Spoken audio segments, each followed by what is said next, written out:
I was at the point where I was getting ready to quit my job. I was really unhappy. And I remember sitting at my desk sobbing. I was coming up with a master plan to escape. I started blogging first before I went to YouTube. And the purpose of the blog was to share my hair care journey. I was able to kind of fulfill my dream as a stylist, but in a different way, right? And I never forget, a good friend said there's going to be a position available that's going to be posted in our group, and you should apply. And I said, that's not what I do in my current role.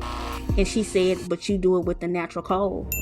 She said, everything that you do with the natural cold, you can use those skills in this position that's going to post. Hey, Lashunda, I'm so excited to talk to you today. We're going to get into some goodness about just your journey, what you've been able to help people accomplish, just things that have changed for you along your journey using video content. So let's jump right into it. This is going to be a really rich, deep episode. I feel like that's gonna have a few twists and turns because I know Lashunda very well.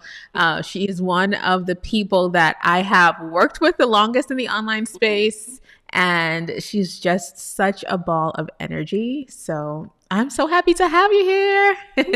Thank you, Zaylee. I'm really excited to be here, and thank you for asking me to be on the podcast. Of course, I had to. You were one of the people that I had on the list, and I'm like, we need her on the podcast because your journey is, first of all, along the way has always been so inspiring, but even now to see how you're navigating along your journey, just things that you're learning, things that you're amplifying, and we're going to get into it.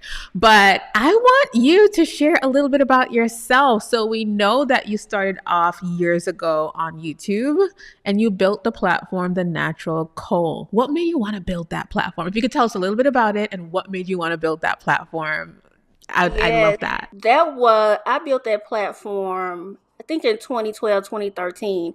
And what inspired me at the time was all the ladies on YouTube doing the big chop.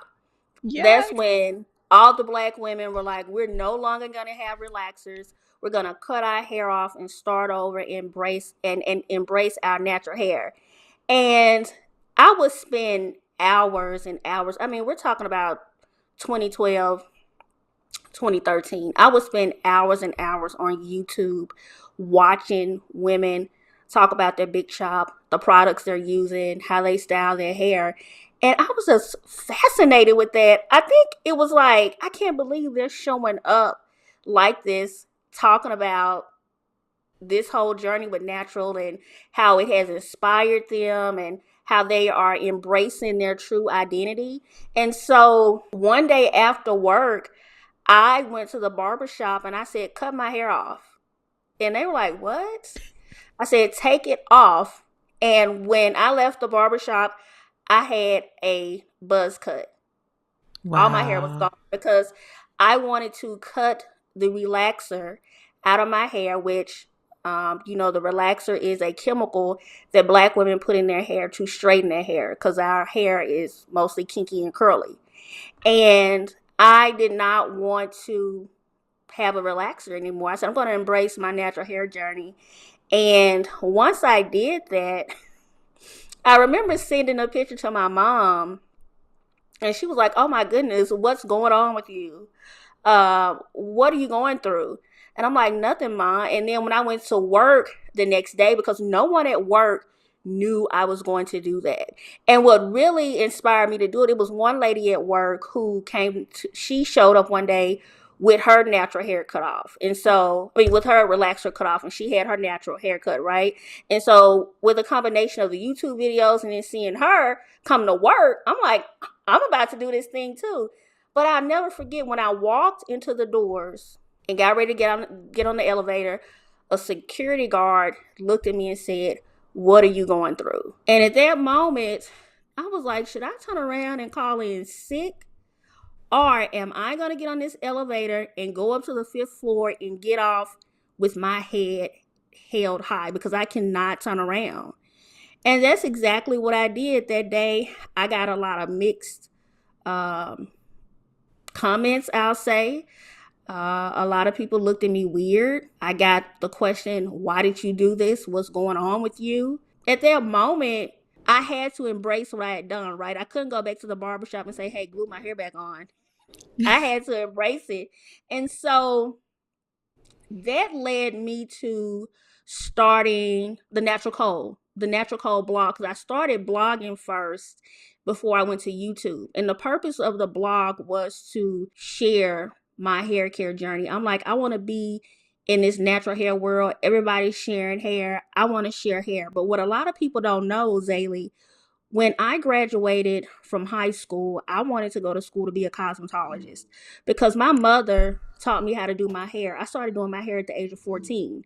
And I remember my sister saying to me, "Oh, you need to go to college and get a real degree because you're not going to make any money being a hairstylist." So it was almost like embracing this natural hair journey, jumping into blogging, talking about hair products. I was able to kind of fulfill my dream as a stylist, but in a different way, right? And so once I started blogging, creating content, getting on all the social media platforms, then I started YouTube. That led to me having workshops where I would call them the Natural Code how-to workshops, and I would reach out to different brands asking if they would sponsor the event by providing product. And ladies paid a small fee, and they would attend the workshop, and I had workbooks for them and swag bags with different products, different tools. And we talked about how to care for the hair, how to use the products, how to style your hair. Sometimes I would ask a professional hairstylist to come in and help me with the workshop. And they really did love that. I did that maybe for 2 or 3 years, and then that led me to people inviting me to speak at natural hair expos. I went out to New Orleans. I spoke twice at the New Orleans Natural Hair Expo.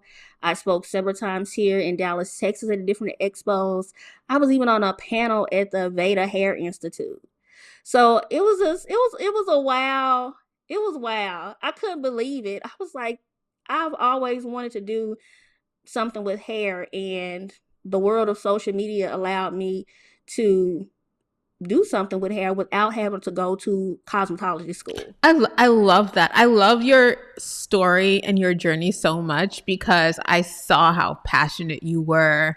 I could say like what differentiated you from quote unquote hair bloggers or natural hair bloggers in that space is that you were really obsessed and you were really voraciously learning, like really taking in information based on natural hair care, the structure of hair, the structure of a hair shaft and how it takes in moisture. Yes, And oh my yes. gosh, it was so I ordered beautiful.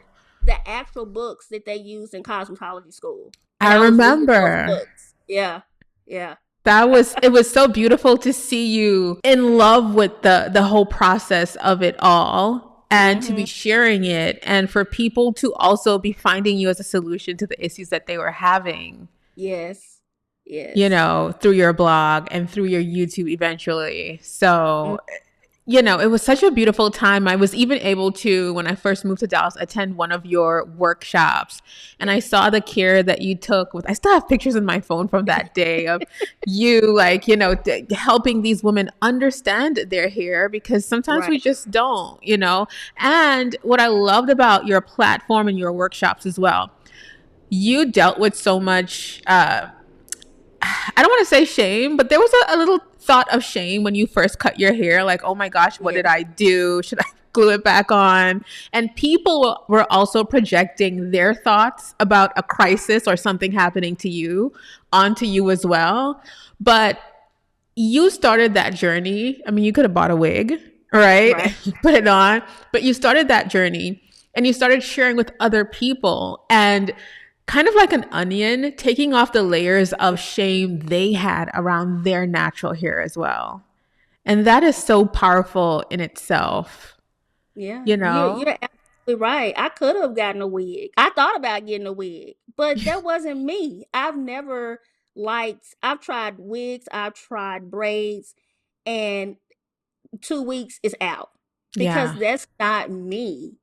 And I'm like, I gotta show up all of me. I gotta show up if my head looks funny shaped, or now I don't have any hair to hide any parts of my face, so I got to show up with my big round face. I'm like, I have to step into who I really am and show up, because my hair was going and I couldn't cover it, and I didn't want to cover it.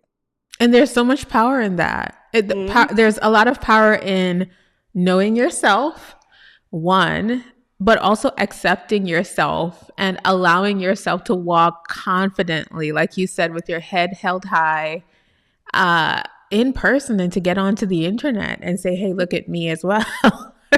There's Yes. so much bravery in that. Yeah. When I go back and look at some of my old videos, I'm like, oh, I was really out here in these YouTube streets looking You like really that. were.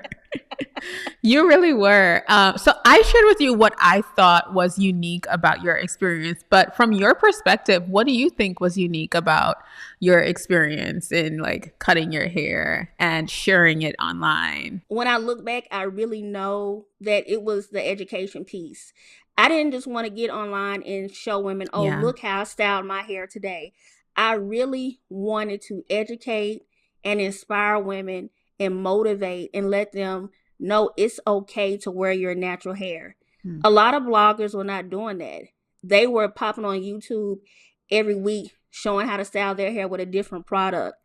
I never did that, because it was like once I found a few products that worked, I stayed with those products. I was never the girl trying different products, because I'm like, it takes more than just one use to really determine how a product is going to work for your hair. So I think looking back, I know for sure what set me apart and what was special about my journey was the education piece. I agree. I definitely agree. That's what drew me into what you were sharing as well. You understood what you were sharing and you did the work behind it, not only Mm-hmm. on camera. Like if someone Yeah. could have seen you with books and papers and, on your desk, and like you really did the work. And I feel like along with having an audience on social and sharing on social, your passion for what you were doing got you onto stages because your Yes. content, you were keeping up with your content, with just it was an amazing, it was amazing to watch, or for me to watch you do all of this. So in saying that, I want to ask you a little bit about content creation, because I feel like you are a natural creator. You're not Mm-hmm. creating as much as you used to now, but you're just naturally creative, actually, is what I should say. What do you love about content creation, even though you're not creating a lot right now? And we'll talk about that in a Mm-hmm. little bit. But what do you love about create? Like you're one of the people that is always like, Zaylee, what mic are you using? What's this? What's that? You always want to learn, which is what I love about you. That's it. I want to learn, and it's like I want to know. I want to know, and then I want to share it with everybody. I want Hmm. what I know. I want to share it with everybody in hopes it would help them. But I'm always learning. Sometimes I just get on YouTube and watch different tech videos about what are people using for as the mic, the setup, the lights, or graphics. And during that time when I was at the height of blogging, because I was producing a lot of content, and I was always curious, what are people using to create those graphics? Because it was just me. I was solo. I didn't have money to hire a graphic designer or a photographer. And I'm like, I'm going to learn this. And I learned how to, use my camera to take photos, and how to set up my video, and how to create the graphics and put the words on them. I love learning, and where that comes from, because it's almost like I'm playing a game. Let me see if I can learn. Let me see if I can execute, and what will the end results be. Mm. So I get really into something, and then I'm like, oh, okay, I like this. I love that. I love that. There's so much curiosity in what you're saying. And so it's like encouraging someone who's listening to be curious about the process and Yes. and see what the outcome is versus thinking, I can't do it. The outcome is going to be trash, so I'm not even Right. going to try. Right. Right? Ah. Yeah. Because no one, when I first got on YouTube, I think I learned the hardest video editing software at the time, which was Adobe Premiere Pro. But I would get on YouTube and put YouTube on one screen. I had Premiere Pro up on another screen, and I would follow those YouTube videos. Sometimes I had to watch two or three, but I would watch those YouTube videos and then edit my video according to what they were saying. And I just loved it. I mean, I still like doing video content, but it was like something that really drew me in, and I dove in head first with learning You how to really edit. did. You would get home from work because we would be in constant communication Yeah, because Cole is one of my clients as well, Lashunda. We'll speak yeah. about your name in a little bit if that's okay with you. Yes, that's fine. But you would get home from work and you would jump into it. And sometimes we'd connect. I would be up working late and you would still be up working or Yeah. working on your blog or making videos. And you'd have to wake up for work the next morning. I'm like, oh my gosh. But You you were know really what? passionate. Know what a lot of people don't know? I was very unhappy in my job at the time. And the natural coal, my blogging, my YouTube was an outlet for me to Mm-hmm. be creative, because the job I had at the time, it was very repetitious. I was doing the same thing day in, I day out. remember. And people don't know that that was a driving factor. Like, for a moment, people thought I was running the natural coal full time. I They didn't even know I remember. had a full time job.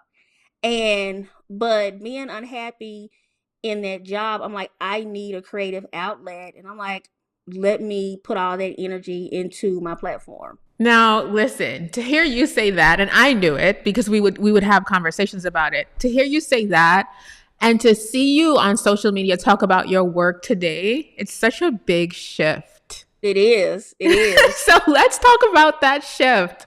Let's talk about how you took creative skills that you learned and invested in and brought it into your corporate setting. Yeah. What was that You know, transition like?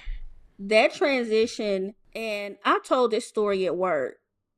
So if someone catches this podcast, they've heard me talk about this. I was at the point where I was getting ready to quit my job.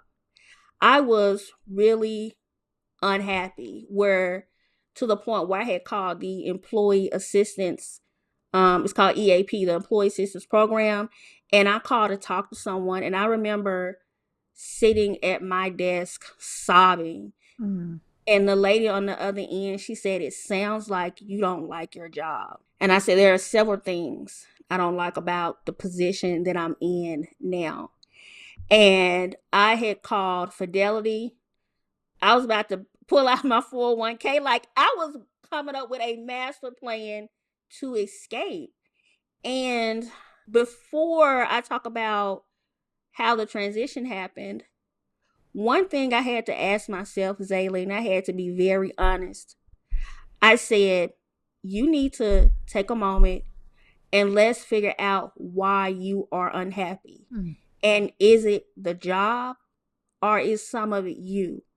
And if you leave this company and go to another company, are you going to have the same problem? Sometimes it's not pretty looking in the mirror and being accountable, for something, for your role that you're Yeah. playing in the madness, right? Yes. And so things started to change at work some, because I had to change my mindset. I Mhm. literally, that's very cliche. We hear it. It's a ton of motivational videos on YouTube, and people like, you got to change your mindset. You got to change your mindset. That is the truth. You It- do have to change your mindset and how you start looking at things. mm. And when I actively started changing my mindset, things around me started to change, because people saw me showing up differently. Now, let me say this. As I'm working on mindset and changing and taking responsibility for the madness of me being unhappy at my job, I was still debating if I was going to leave. And I never forget, a good friend, she came and tapped me on the shoulder. She said, "There's going to be a position available that's going to be posted in our group, and you should apply." And the position was for a training specialist. And I said, "I don't do any training, and that's not what I do in my current role." And she said, "But you do it with the natural coal." She said everything that you do with the natural code, you can use those skills in this position that's going to post. So she helped me translate, for instance, like I would say I do workshops. She was like, no, you facilitate workshops. Mm-hmm. I, at the end of the workshop, I survey everyone. You use surveys to measure the success of the training, to get feedback on improvements. Like, she helped me translate that lingo to what was in that job description. And so I got a call for the interview, and I went in my interview, and not only did I just go in with a resume, I created a whole portfolio of my Mm-hmm. work that I had done with the natural code. Because what I did, I looked at their job description, and it said someone to facilitate workshops, someone who knows how to do a PowerPoint, someone who knows how to do video, so someone who knows how to write. So I took samples of my blog work. I took samples of work from my workshops, the workbooks that I created, and created a whole portfolio and walked them through it in my interview. And I ended up getting a position. And when I did that, because it was a panel interview, and one of the people who were on the panel, they're a director, and they said, I've never seen anyone come into an interview like this. With that And much so, confidence, like, yeah. hello, I'm here. And the fact that you telling me you're self-taught and you did all of this, he was like, I've never seen it.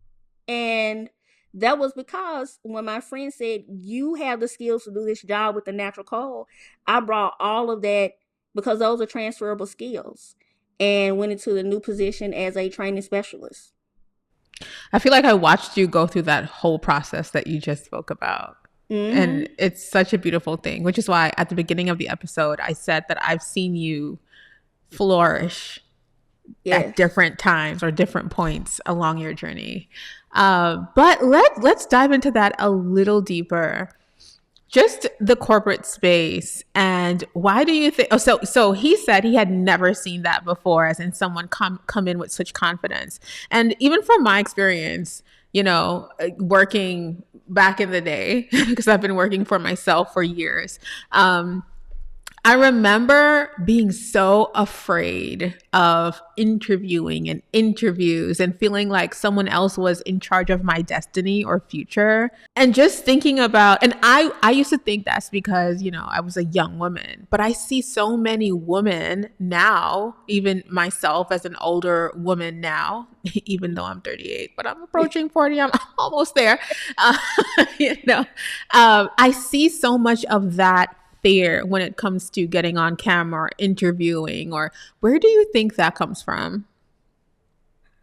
Be the fear, the fear of that. Mm-hmm. I think the fear is, number one, not being confident. You're not confident because you don't know who you are. You don't understand your value proposition, Mm. and you don't understand what you bring to the table. I knew what I knew. Mm-hmm. I knew what I brought to the table, and I prepared for that interview, meaning I thought about questions I could get probably asked. People turned me on to the STAR method, interviewing STAR method, which is Mm-hmm. situation, task, action, results. That was Mm-hmm. new to me. I didn't know anything about it at the time. And I've had people ask me that question before. How are you so confident when you go into the interview? I said, because I know what I bring to the table. You have to know what you're good at by knowing your skill set. Mm. And a lot of people don't value their skill set because it's just something they do every day. Oh, I just do it every day because that's part of the job. Not understanding, okay, you may do that every day, but that skill set can open doors, can open other doors for you. And I say that because right now at work, I'm co-leading the mutual development program. And we broke it down into 4 pillars. The first pillar was establishing a professional brand. Second one was about career development, networking, resume. So it was 4 pillars surrounded by that. And so we told the participants, before you can establish a professional brand, you need to know your skill sets and what you bring to the table. So we had them take the Clifton Strengths online assessment to help them determine their top 5 skill sets. And I said, now think about how you use these skill sets in your job. And so we took them through a lot of different exercises, and they were like, oh, I didn't know I was a good negotiator. I didn't know I was a good communicator. I didn't know I was a good research analyst or whatever.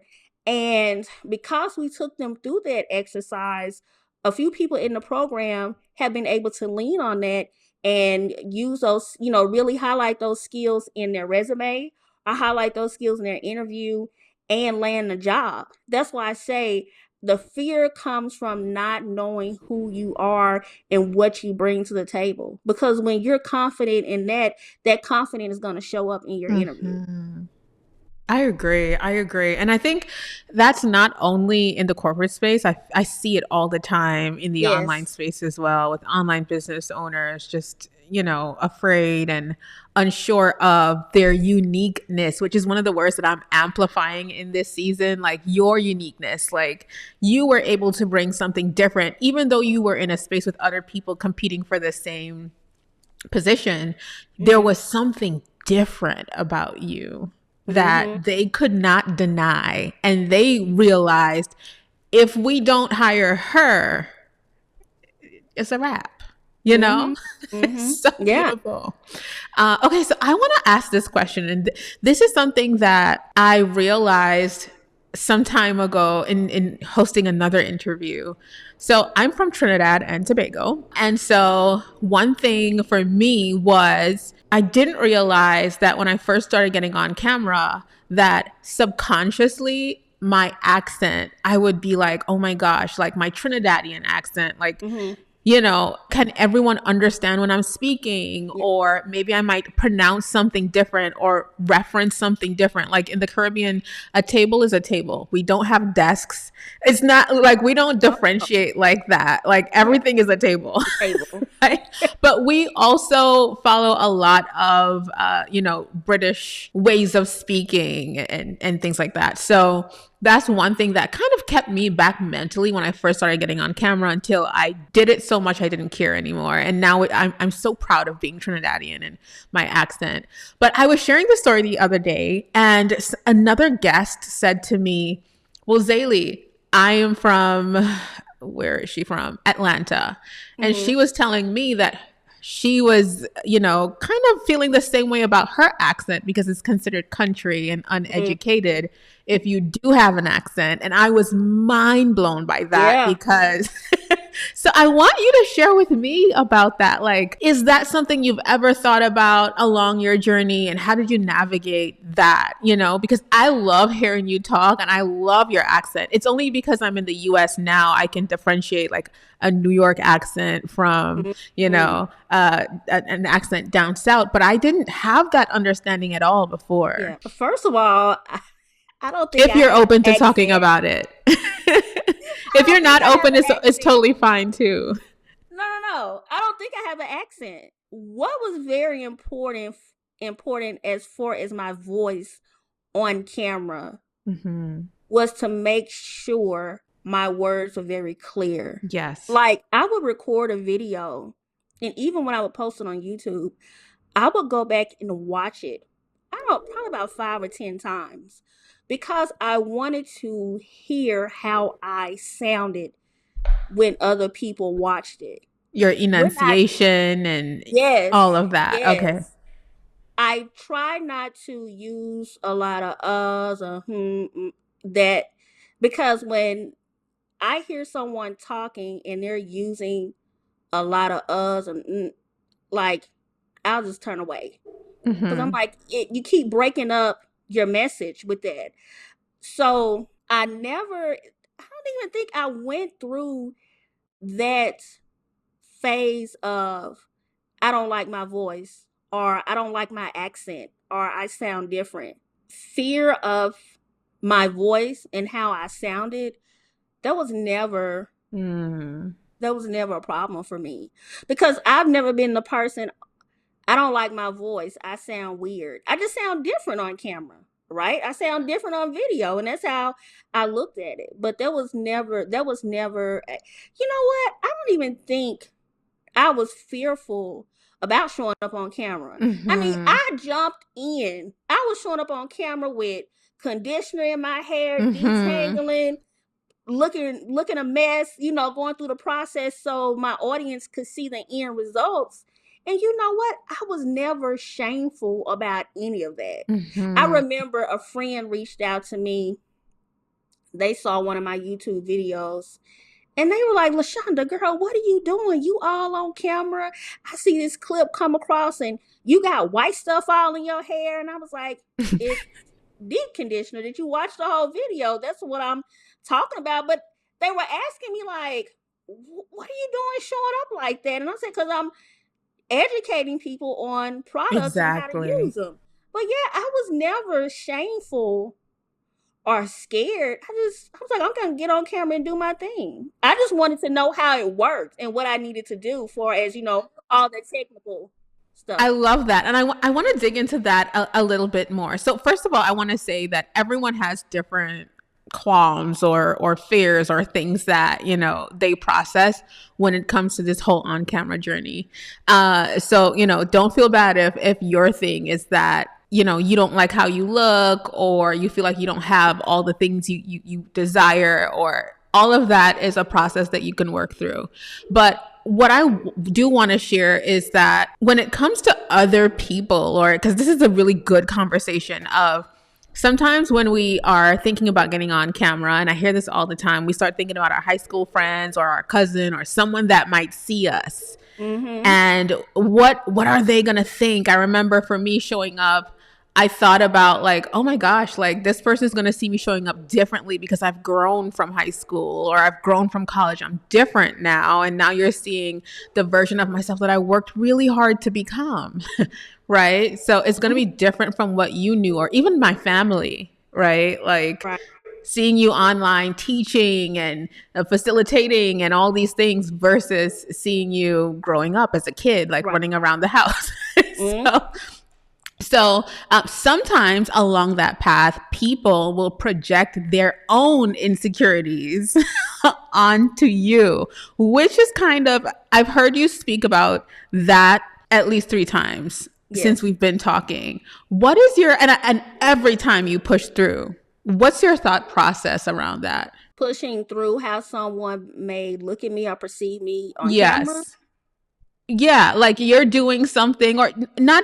Yes, we can talk about on camera, but just on the whole, like someone else telling you, why did you cut your hair? Or like, why do you have this? Because obviously that person told you about your hair on camera because they could never see themselves being brave enough.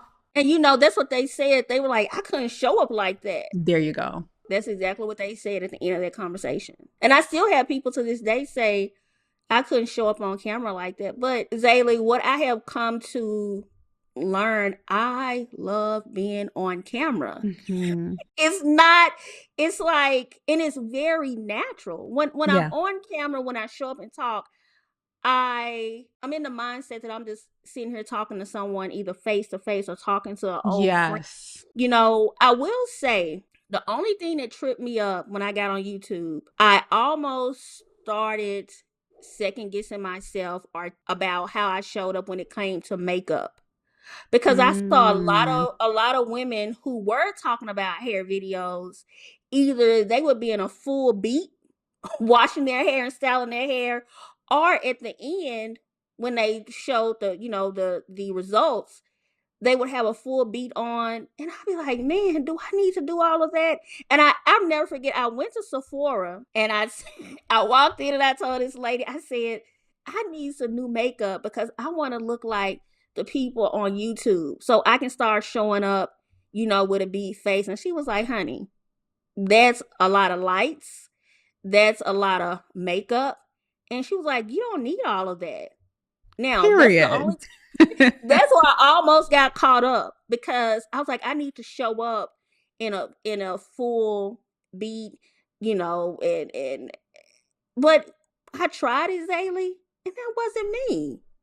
I'm like, girl, this is not you. I may have a few videos out there show me with a little makeup on, but I'm like, that's not you. It didn't even I didn't feel like myself. It wasn't authentic because I was trying to make sure I showed up like some of the other people I saw when it came to makeup. I never was, like I say, shameful about how I spoke or shameful about getting on camera doing my hair, but that makeup piece almost got me caught up. Yeah, like I said, we all have different things, right? That Hmm. we all have our thing that we think is not enough, right? Like, Yeah. and so sometimes that gets in the way. I love that you still didn't let it get in the way of you creating. And I love that. So here's what I want to ask you. Hmm. What does being brave on video look like for you in the next 3 to 5 years? Like, if it's something, because you said you love being on camera. So, Hmm. where do you see yourself using video in however you progress or whatever you do? And it's okay if you don't know, if you don't have that vision or understanding, but I would love to hear you talk about that. It's so weird because recently when I show up, I've been showing up a lot now surrounding where I am in this stage of my life, right? Which is going through the process of losing my mother, going through the process of all the great things, that are happening at work and in my career at the moment. And so many people, when I talk about certain things, they always say, just by you sharing, you helped me in so many ways. And I really feel like in the next few years, that's how I'm going to I'm going to show up on camera. I'm not going to show up on video as, oh, I'm trying to get a million subscribers, or I need to hit a million views on YouTube. I feel like I'm just going to show up as who I am, and share what's happening in that moment with me, because I know I'm not the only person who's going through some of the things I've been through. I'm not the first, but I feel like people don't talk about certain things enough.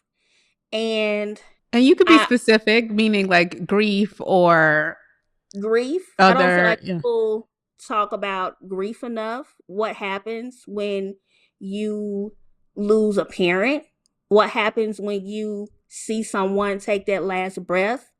And when I say grief, meaning what it does to you mentally and physically. I tell people going through this process with my mom really messes with you mentally. And I'm like, people don't talk about that. It's like people, it's so taboo to talk about death, or when someone passes away, you have the funeral, you bury them, and then you just move on. And like, we're not going to talk about that. And I'm like, I know people are not out here just moving without feeling. If I'm feeling this, other people are probably feeling this. And that's one reason why I've been very vocal about the experience with my mom losing my mother and what I'm feeling, because I just want to see if anybody else is feeling like this, so I can know that I'm not alone, and let them know that they're not alone either.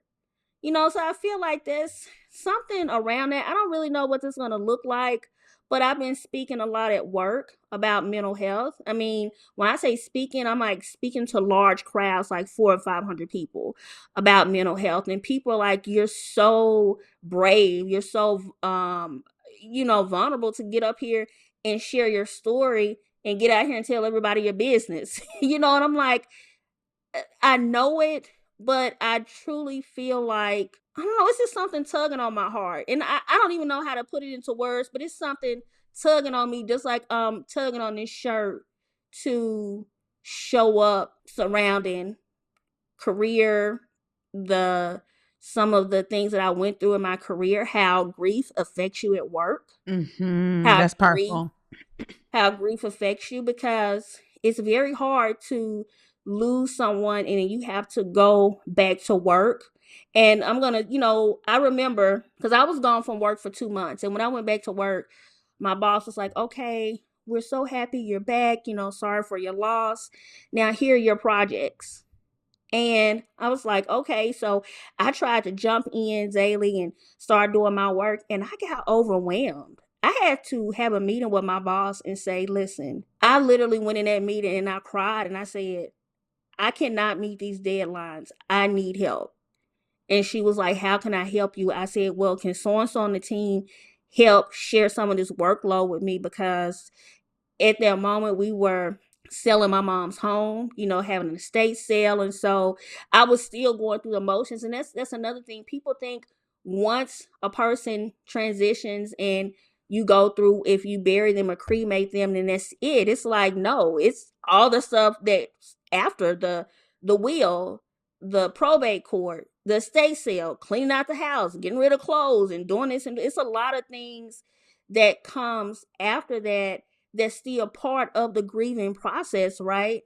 And it's just something I want to explore more and talk about because this is not talked about enough. I tell people all the time, I say, you go to high school, they tell you what to prepare to go take the ACT or the SAT.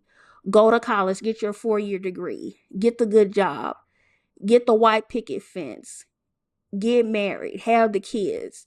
Nobody talks about all the stuff in between. I'm like, nobody talks about how to prepare for when you lose a loved one, and what to expect. I don't know what that preparation looks like, but I just think it's so crazy. We don't talk about the tools or how to use it until it happens. I agree. I feel So like none of the tools that we really need in life to help us navigate, we get from school. we don't. We don't. We don't. And so that's what I think the next few years is gonna be for me. I have no clue what that looks like at the moment, but I think that's the direction I'm gonna go in. I love that for you. I love that for you for so many reasons. And one of the biggest ones being you are such an amazing storyteller. So I know that is going to serve you so well Thank as you. as you go and grow in your authenticity and showing up authentically. Mhm. Yeah. Yes, So Cole. It we'll was Cole. Okay, so let's address that before we get okay. off. Okay. I feel like we Right. could we could keep talking because I feel like there's still so much more to talk about. Well, we try to keep the episodes nice and tight. I know, I know. But let's just quickly talk about that. Like you not going by the natural Cole Patrick is how I got so Uh-huh. used to addressing you. And, Uh-huh. I feel like even in our friendship, like, hey, Cole, like it's so exciting to just address you in that way. But also, you changed the way that you wanted people to address you Yeah. a while ago. Can you walk us Yeah. through like that decision? Yes, that decision came during the George Floyd time. Mm-hmm. When George Floyd happened, it's like the world exploded when it came to racism, injustice, black people, white people. And at work, we were starting to have many discussions about what it meant to be black and how did we feel being black. And I remember I was invited to a virtual conversation. And keep in mind, there were um, people, VPs, directors on this call as well. And a lot of people were sharing their experiences on what it's like being black, if they had ever felt um, like they faced any type of injustice, right? And so I really wasn't sure what I was going to say. And I remember they said, does anyone else have something to share? And I said, I do. I said, what you don't, no one knows. I said, I've been working here for a very long time. And none of you know that I come to work every day with a mask on. Mm. And I say that mask is my name. I say my full name is Lashunda Nicole Patrick, but you guys know me as Nicole Patrick. I said in 2003, I had my resume professionally done.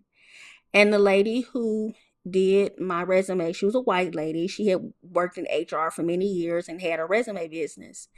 And she said to me, she said, I'm not trying to be racist, and I don't want you to take this the wrong way, but you should drop Lashunda and go L. Nicole Patrick on your resume.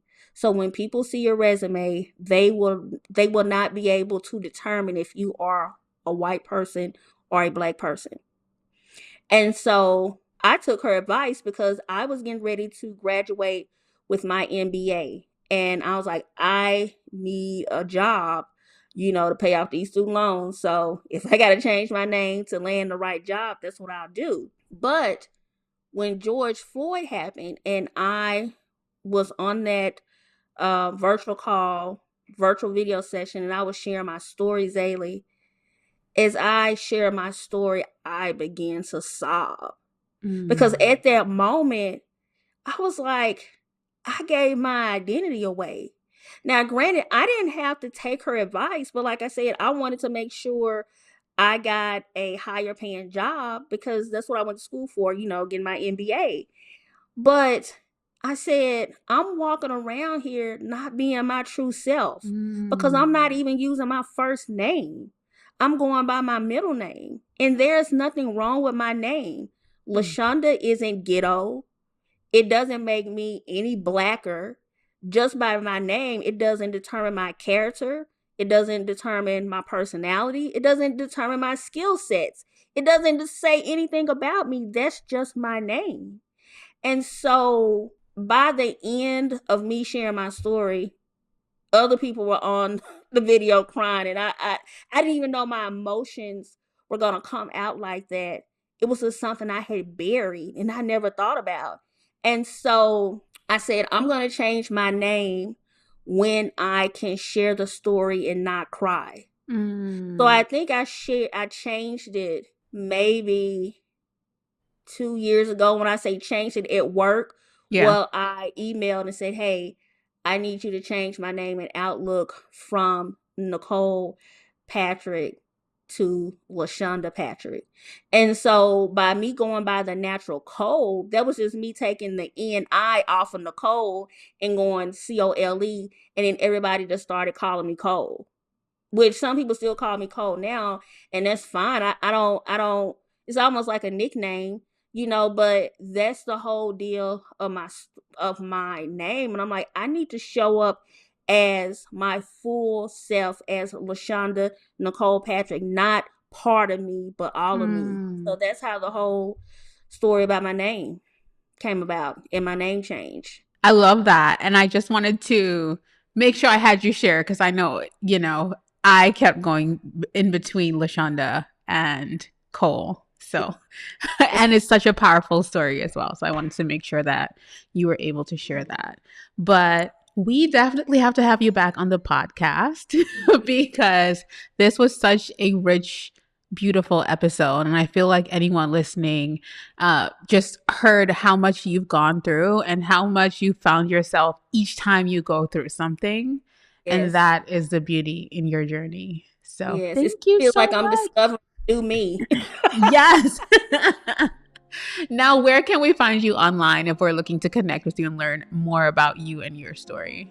You can find me on Instagram. I did change it. It's Lashunda N. Patrick. I'm still on YouTube. If you Google The Natural Cole on YouTube, you can find me. I'm on LinkedIn, Lashunda Patrick. Just got on TikTok. There's nothing on there yet, but Yes. I'm on TikTok as Lashunda N. Patrick. So yeah, Lashunda N. Patrick, Lashunda Nicole Patrick. You can find me on social Perfect. media. And we'll put all of that information at the bottom of this episode. Lashunda, it was so good to have you. Thank you so much. And I can't wait to have you on again. Thank you. Great conversation. Yes.